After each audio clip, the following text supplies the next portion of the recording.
Hello, I'm Georgia Shakti-Hill, and we do have a wonderful guest today. I'm so excited. We have Elizabeth Joyce. She is a woman who is known to have been born with the gift of knowledge. She has used that gift of knowledge to help so many different people in so many ways, and we're excited to share this information with you. So do come join us.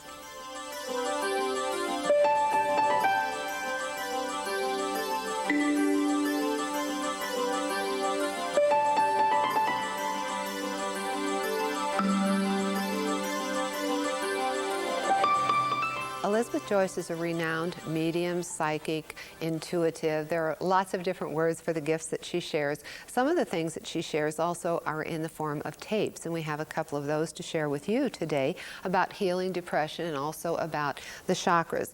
But the work that she has done, she started with, as she explained it, the gift of knowledge. And so we're so pleased to have with us today Elizabeth Joyce.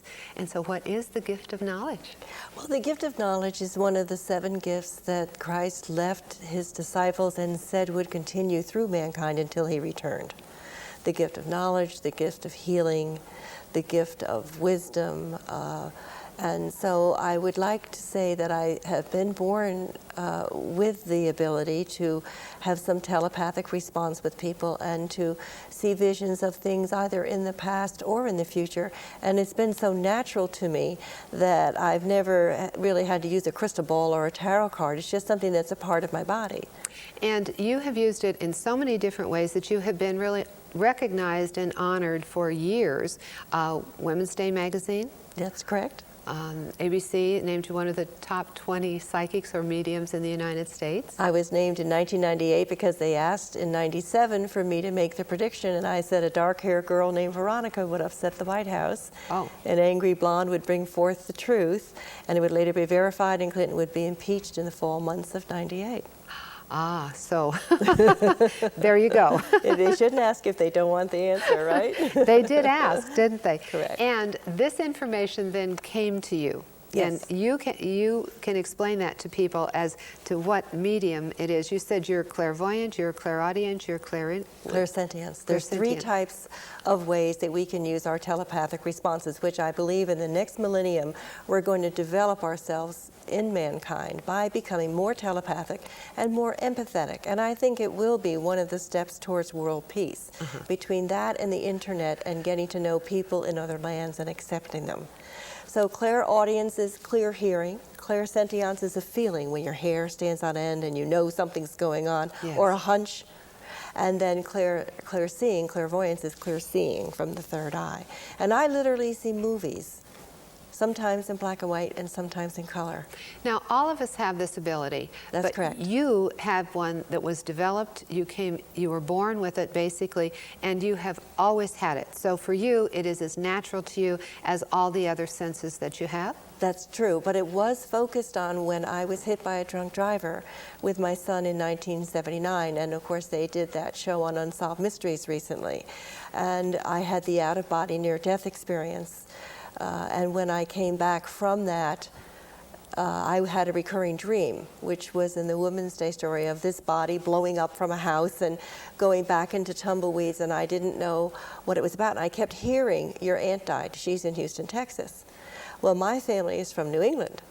So I went to a very close friend of mine who's a social worker, and I told her I thought I was going crazy, that I thought there had been some neurological damage. I kept having this dream. And she turned white and said, my goodness. And I said, I see ivy going up the side of the house, and there's oil wells and a fence and a trailer park. And she said, describe it to me. I said, I can draw it for you. Well, her aunt was missing from the Houston oil well explosions, and her name was Ivy. And they found the body within 1 hour. Well, this must have been very difficult for you then to have this kind of a dream that reoccurred. And also, it was such a painful story that you were sharing. Well, it was, to me, it was bizarre. It wasn't particularly painful to me. It was just it wasn't like, your auntie. I didn't understand it. When the Exxon, when the man, president from Exxon disappeared, and I turned on the television set on April 28th in '92, and I saw the newscast. Immediately I saw a blue Cadillac, I saw the license plate number, I saw how he had been abducted. I knew the door was ajar and the motor was still running. I knew all about what had happened in that murder for the Exxon president. But the reason that I knew was because my father worked for Exxon for 49 years. So I had a connection. I had what I call a timeline connection. And people think if you're psychic or if you're clairvoyant that you can look at them right away and tell them something, and that's not true. First of all, if you follow natural law, you can't do anything that's a psychic impression unless you have permission from the other person. So if a girl calls me up about her boyfriend and they're having a fight, and you have that all the time, and she wants me to tell her what he's doing, I cannot do that. And that's not your role to do that. No, so you have to that's have not my some role. kind of a personal connection or be given permission. The permission, the only time that you can do that is if it's an elderly parent or if it's a child and the parents are asking for guidance, and then you can help them and guide them in that way. Now, you use the terminology that you are overshadowed with spiritual power. Correct. What does that mean to you? What it means to me is that there's a responsibility that you carry with this wonderful gift that I have, which is invaluable to myself, but really can be helpful to others. And if I used it and abused it in any way, that it could be taken like that. Oh. So you're overshadowed with an energy that comes at your request. Actually, I think that the energy is always there, and we as human beings haven't learned how to be connected to it all the time. You know, when you wake up in the morning and you have a hunch and you know something wonderful is going to happen, or you wake up in the morning and you're sad and you know you're going to hear some sad news that way, that's a hunch. That's the chakras working for you. That's your energy field connecting to something on your timeline, either with family or friends or an experience, that's giving you a pre-signal. Now, the tape that you have, the chakras in your body, you said that you would use this for 120 days and you would see great changes. Absolutely. Okay, and that would be where you would be getting more self-awareness. You would get more self-awareness. I believe that that helps to clear the heart from pain of relationships. I also feel that it helps to open something called the third eye. And the third eye is that spiritual awakening? Well, it's when two eyes come together as one, then you will see, as is said in the Bible. And it really is the ability to be able to close your eyes and see a picture, either of the past, as I said, as you or said, of the you future. do, and you see it almost as if it's in color, or black and white. You see it as if it's a movie. Right, but one of the most fascinating things to me is that as we are sitting here talking, Shakti, and as we are going through life every single day, every decision that we make creates our future life. And if you believe in reincarnation, and you came from certain patterns and abilities that you either used or abused and you have to correct in this lifetime, then the way that we handle people and the way we handle others creates our future life. And when you know that, it may help you open to the power of love. Now, you go back to 1979 when you had the automobile accident. Yes. Okay. Before that, were you somewhat clairvoyant? Were you sometimes? I was very clairvoyant, and my friends would all tell me that I was, but I didn't know it. They would say, you know, you would tell me that so-and-so was going to call, and he would call. Or they would call me up and tell me about their relationships and ask me questions, and I would answer them, and then it would happen. When I was 10 years old, I was walking home with a girlfriend from school, and she asked me about the lady upstairs. And I said the lady upstairs had died. And her mother called my mother that night, and I got in trouble because the lady upstairs had not died, but she died 3 days later. Ah, okay. And I was in the reality of it had already happened, Yeah. and didn't realize So it. there is a time aspect to this, a Yes. time frame aspect. When I was very young, I was 5 years old, I had to go live with my grandmother in New Hampshire, away from my family, and that's when she said, you're different from your sisters, and I am one of 2 sets of identical twins. That is fascinating. And she Yes. said, you're different. And she told me 2 things. She told me that I was clairvoyant. She told me it had been in my family before, and that someday I would go to Egypt, and someday that I would be helpful to doing something for mankind. And indeed, I have done that, and I'm going again.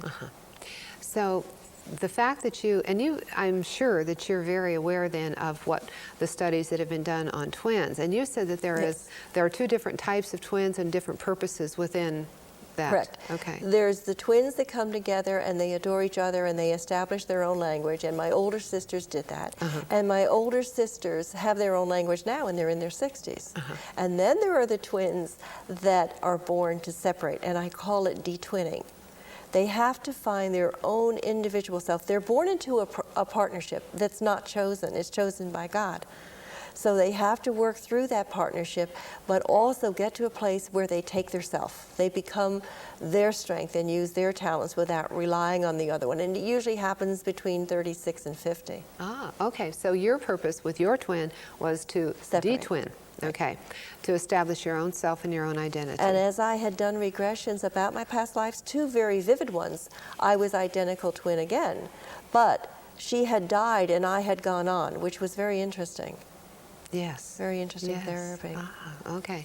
Now, in this lifetime then, how are you using your talents most effectively in helping other people? Well, I am developing healing skills and I am teaching healing. I did study with Louise Hay and Dr. Deepak Chopra, and I have worked through their modalities to perfect my own, and I have developed something called loving responses. The 2 things that I'm very good at is locating something, whether it's a person or an item, and helping people with mental, emotional responses. Well, I think we want to spend a little time with that because you have in developing it. So we're going to take a break. And when we come back, we're going to talk about loving responses and also flow therapy, because that's what you call some of the work that you're doing with people too. Okay. So if you will stay tuned, we're going to be coming back in just a few minutes with more information about the gift of knowledge and Elizabeth Joyce.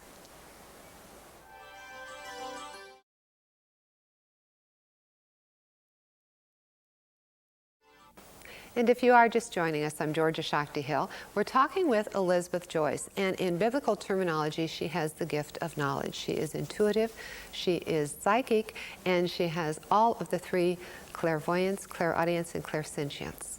That's a lot to say, isn't it? Which means that you just kind of know stuff. Yes, you do. You have insights of the past and also of the future. And the present, what's going on.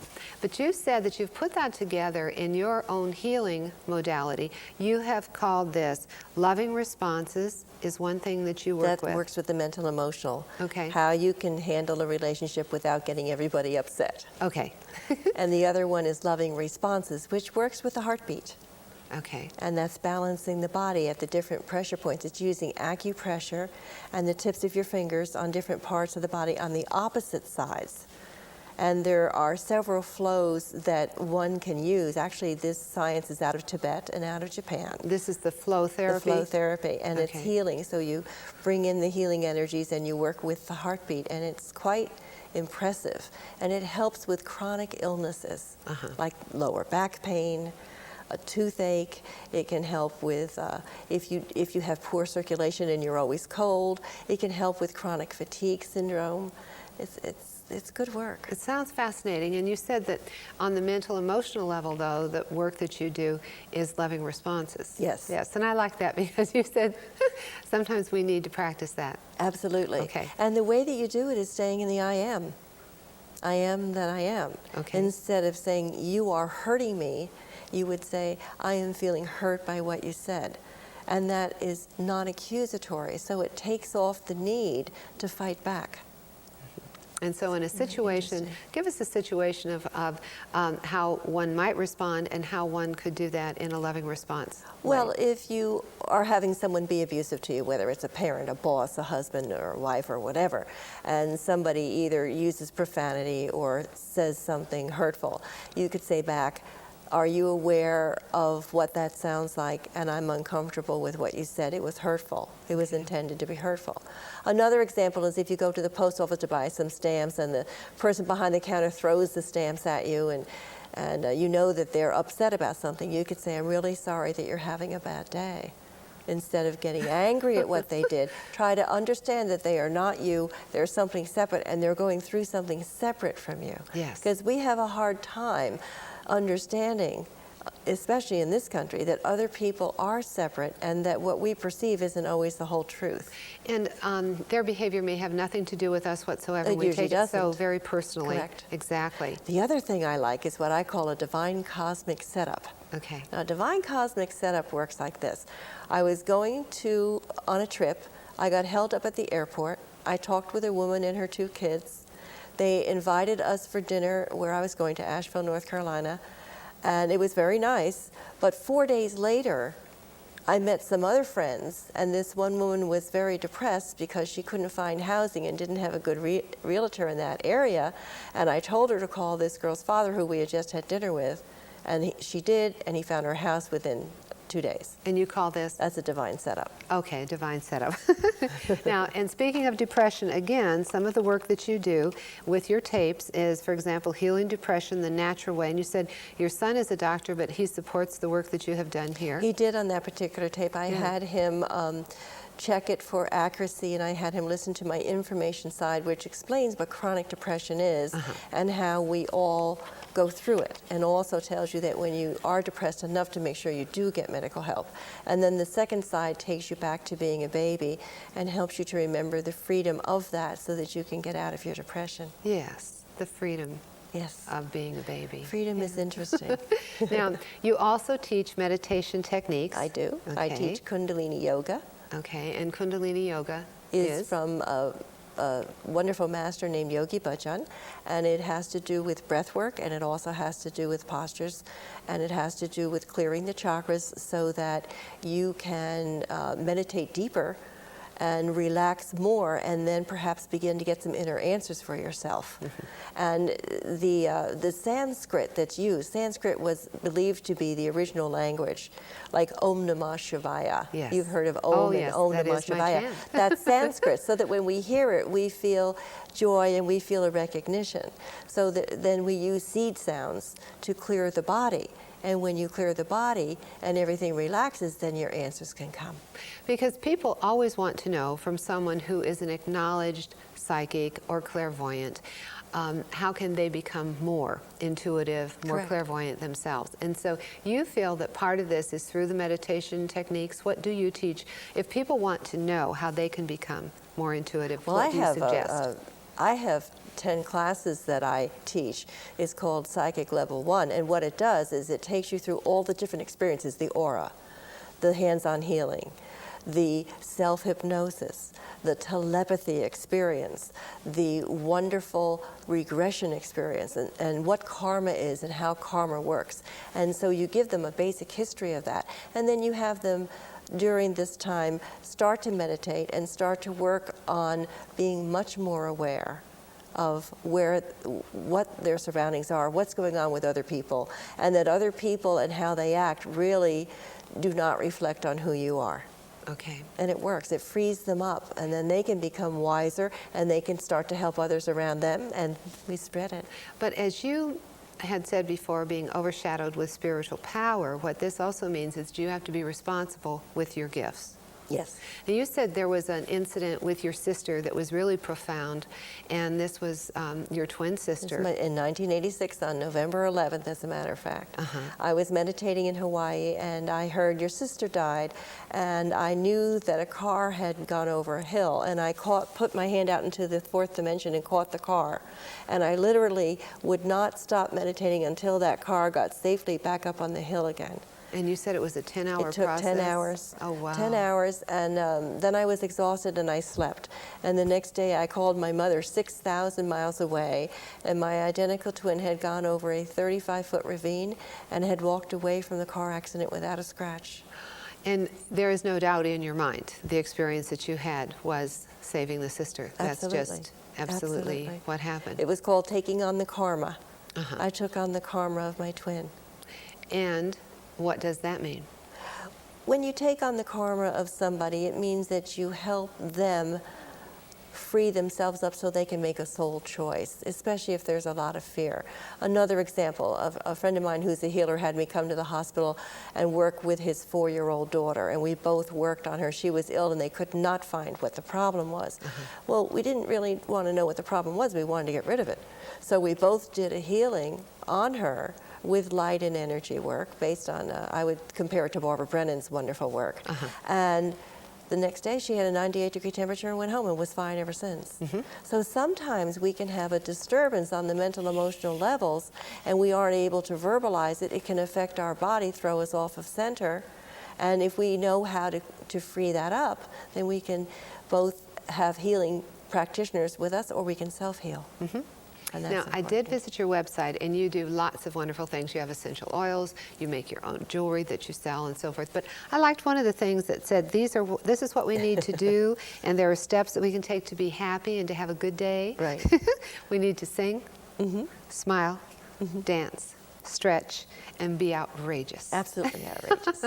Now, tell me a little bit about that. You said the singing part. I mean, all of these things really do work, don't they? I mean, when I just thought about it, I thought I should sing more. I smile a lot. I love to dance. It's natural to stretch, but sometimes we need to just release. But what about that be outrageous part? Well, there's a couple of things I can tell you. The first thing I want to tell you is that when I worked in aviation, I worked at Teterboro for about 7 years, and a pilot would come in and say, hey, do you want to fly to Atlanta for dinner and then to Connecticut for dessert? I would say, absolutely. Or if you wanted the job interview and you're afraid to call for it, or you're hesitant in your own self-esteem, you can be outrageous and go for it. And if you've never written a screenplay, sit down and write one. You'll never know what's going to happen. You'll certainly learn. So just go for it. But the other way to apply it is with soulmates. You can create the entrance of your soulmate if you want. As a matter of fact, I did that. I danced. I played all of my love songs. I like Perry Como and Nat King Cole, and that's my era. And I would dance around the house with my soulmate until I literally felt the body, the outline of the body as I was dancing. And I knew I was going to meet a man that was 5'10" or 11, had blue eyes and brownish hair, and that he was born in Wichita, Kansas. And I knew I was going to spend New Year's Eve with him, and I knew it Thanksgiving. I love it. And it all happened. Well, for those people who haven't met their soulmates, just dance with them until they They materialize. sit and they worry about, you know, can I go here and can I go there? But you can call it into your reality. Yes. Deepak teaches this. And once it's in your reality system, it has to manifest. Thank you. What a delight. Hasn't she been fun? If you would like to be in touch with Elizabeth Joyce, stay tuned. We'll let you know how. And you know, we always love to hear from you. And then some closing words.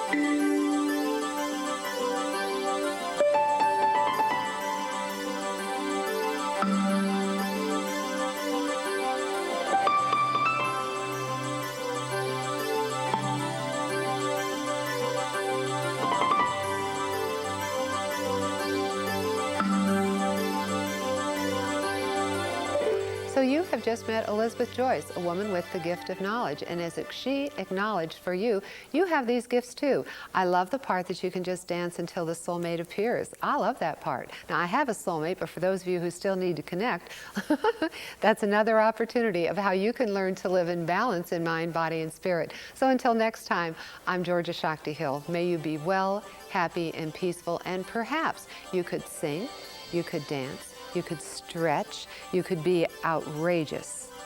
See you next time.